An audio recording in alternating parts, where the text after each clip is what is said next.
హైడ్రా అనేది ఒక 2 నెలలు కనుక కొనసాగితే నేను దేనికంటే దానికి రెడీ. ఎవరు ఉండదు, హైడ్రా ఉండదు. నేను చెప్తున్నా, వాళ్ళ ఆలోచన వేరుంది.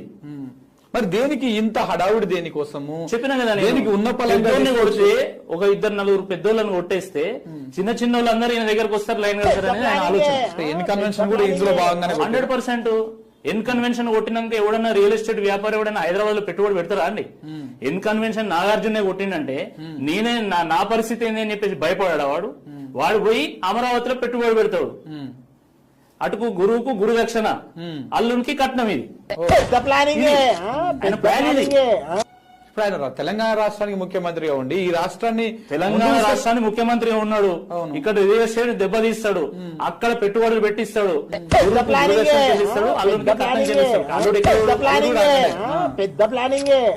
మేమేమో ఆంధ్రాకు వ్యతిరేకం కాదు, కానీ నువ్వు చేస్తున్నది వాళ్ళకి ఉపయోగపడుతుందని చెప్తున్నాను.